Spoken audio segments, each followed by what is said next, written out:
I grew up in Orlando. When I was in college and my brother was in high school, my father, Olav Shalom, decided that he was going to go look for a youth group for my brother. He found a youth group that was based out of the SOJC. And I would give a weekly chumash shir.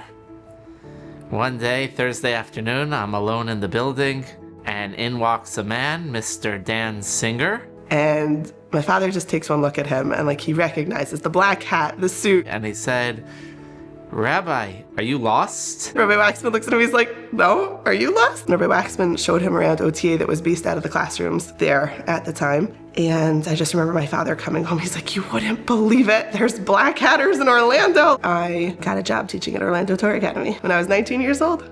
Dan and the family and the kids became part of our family. I started to stay by different people for Shabbos. She would be there in the kitchen side by side with me, baking, cooking.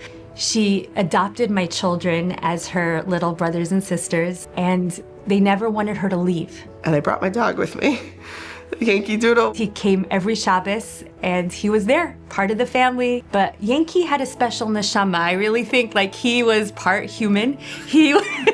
Shayna became the older sister of the entire community. When Shayna and Yaakov David got married in Orlando, all the little girls of the community at the time wanted to be her bridesmaids, and she let them. We were in Queens in Kollel for 4.5 years. When I got a job and Shayna quit her job and then there wasn't anything tying us to New York anymore, Shayna texts me, "Hey, I just saw a house listing in Orlando. Can we look at houses in Orlando?" So I'm like, okay, sure. And so moving back felt like coming home. I know Yaakov David for many, many years. We were in yeshiva together in Eretz Yisrael. His sincerity, his strive to get the exact MS exactly the way it was evident back then as it is now. The avoda that you see in Yaakov David constantly, the chesed that he does for shul, there are a lot of little details that often would go unnoticed if not for Yaakov David. It was at Shadus, and Rabbi Waxman's like, "Yaakov David, you should do tag." Filtering everybody's devices of exactly what it is. He's really it's a big schus. He's responsible for the kedusha of an entire town. You always have that behind-the-scenes person who takes care of so much. That person is Yaakov David.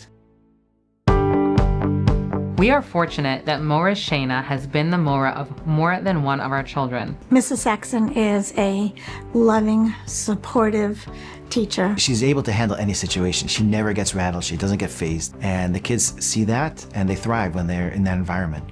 Very patient, very intentional and thoughtful and humble.